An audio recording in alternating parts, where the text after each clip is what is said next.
I'm very, very surprised. Now I know what you're thinking. That didn't look very metal, did it? But sometimes I think stepping out of your comfort zone is the best way to be more creative and have new ideas. Alright metal fans, this is the Hartwood Charger. It's a budget-friendly offset with a vintage look, but with some modern features. But while it's not really designed for metal and crushing riffs, I'm curious. Will this guitar push me out of my metal comfort zone? And can it inspire me to think differently about my guitar playing? It's still in the box, but I'm ready to unbox it.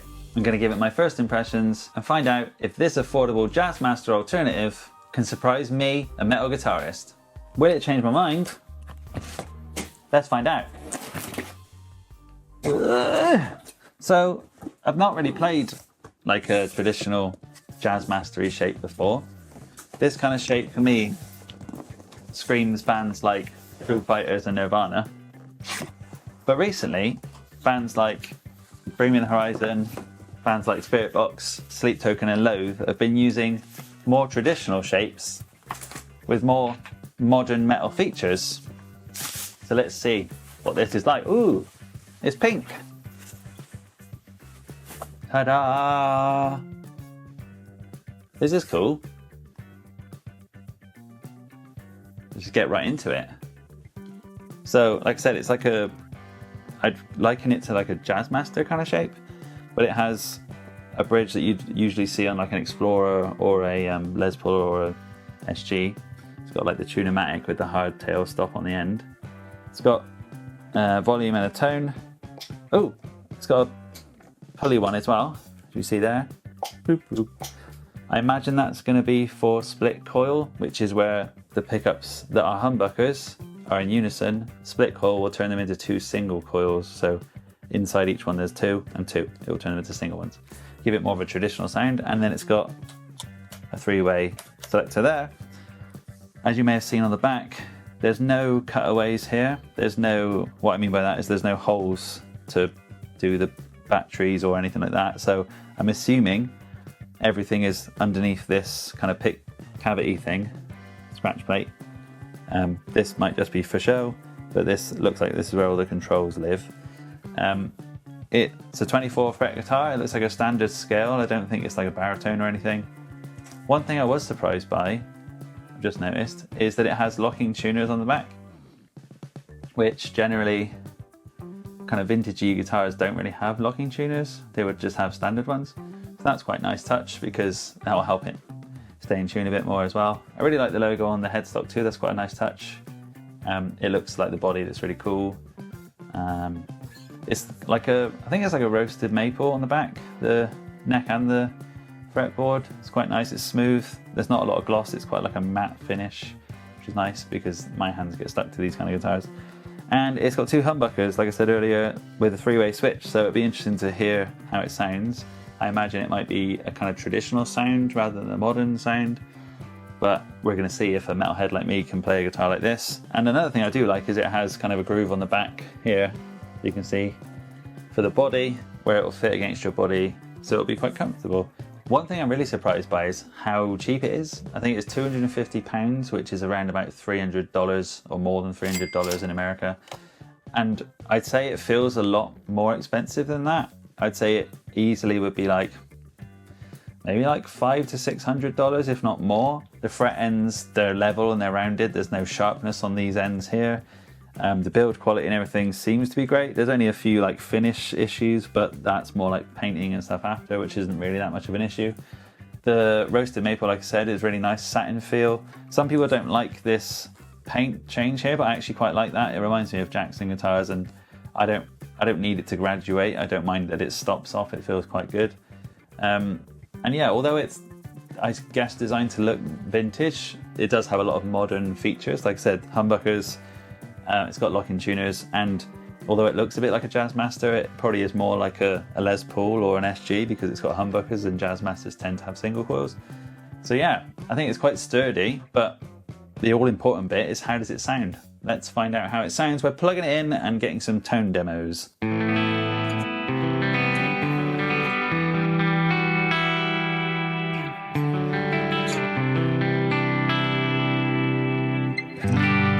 Sounds really nice and clean. That's just the bridge pickup I'm using. When I play cleans, usually I use the neck one, so let's hear how that sounds.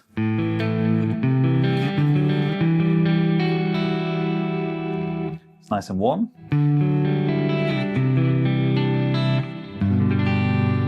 And then you can do the middle one, which is both of these combined.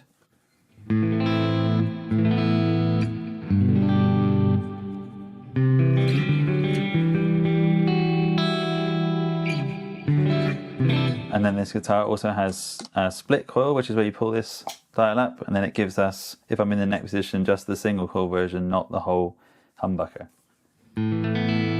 So it will sound quieter, and it should sound more like a single coil.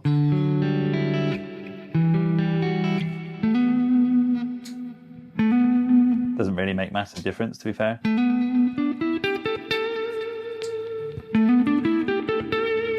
It kind of just sounds like a thinner, less loud version of the humbucker, which a single coil is meant to sound a lot warmer, like kind of the kind of cream sunshine of your love sound for me is a neck single coil. This just sounds like a thinner version of that.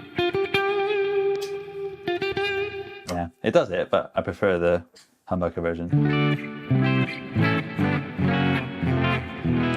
Clean sounds really nice. Now let's hear some gritty, dirty rhythm tones.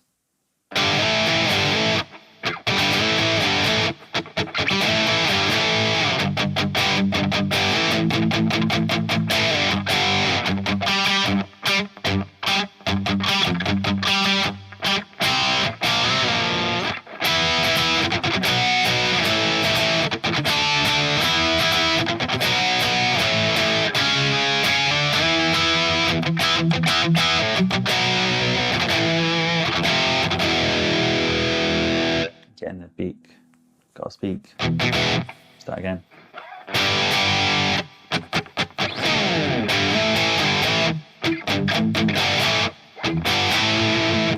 These pickups are quite nice, they're quite rich and warm sounding. Just inspires me to want to play old like 50s and 60s riffs.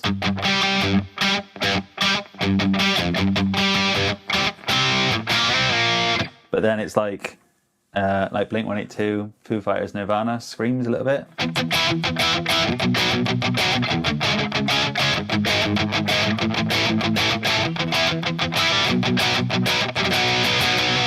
I think the humbuckers are doing a great job in this guitar, because if you had single coils it would sound really thin and weak, and I think the humbuckers, with the kind of thickness of the wood, if you can see, there's a lot of richness and depth in these pickups, and they sound quite good with this little rock and roll preset I made.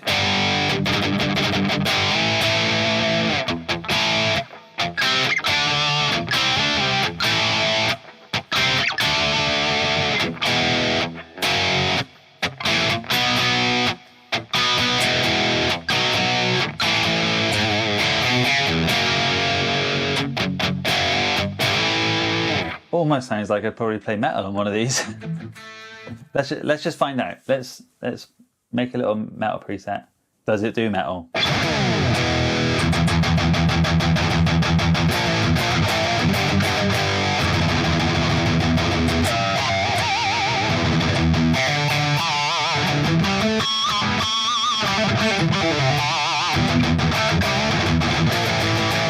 I think it does. I'm a little bit pleasantly surprised here and a bit confused.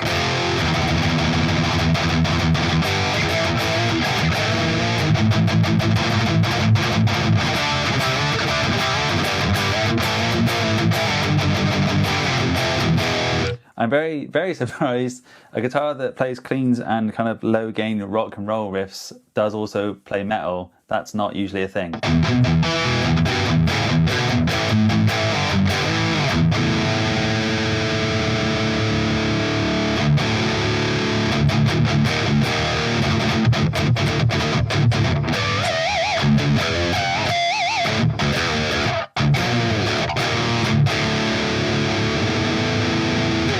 Well, colour me impressed. I was not expecting to be able to play metal on this at all. I kind of just thought, based on the way it looked, it was vintage tones, you know, rock and roll, maybe a bit of hard rock if you're really pushing the boat out, like Foo Fighters and those kind of things. And I guess it failed the test, because I was expecting this to not play metal, and I think it did. it's perfect, especially for the price point. I think it comes in a few colours as well. There's like a seafoam green colour, like a turquoise. It's like £250, just over $300. And I'm impressed. I could play with this for a few hours. It definitely was making me feel a bit more creative about how I played the riffs I was playing or the tones I made. Like I said earlier, it's kind of looks like a Jazzmaster, but it has humbuckers, which is generally like a Les Paul or an SG thing. So it is like a melding of the two. It's like a Fender meets Gibson kind of thing. And I really like it. I really love the scratch plate. I really like the pickups. I think they sounded really good. I mean, if I was going to keep it and make it a metal guitar, I might change them. But as you heard then, did the job pretty good. I didn't really have to change them. It would just be a preference thing. I really like the neck. The satin roasted maple is actually really smooth, and I'm really enjoying playing with that. It stayed in tune relatively well. I mean, it did go out a little bit, but I haven't restrung it or anything. I've literally just opened it out of the box, so the strings might have been on there for a few months and they might just need a bit of TLC. Fretboard feels nice. There's no kind of rough edges. I'm still blown away by the fact that it's £250, over $300. Colour me impressed. I mean, genuinely can't believe how cheap it is. I could have probably sat here for hours playing this guitar. It did give me lots of inspiration, and it made me think, you know, old school bands like Iron Maiden and Diamond Head and Metallica, they were playing classic shapes. The Gibson Explorer and a Flying V, those are quite classic, and they made them metal AF and they turned them into metal machines. So who's to say this couldn't do the same thing? It's vintage meets modern.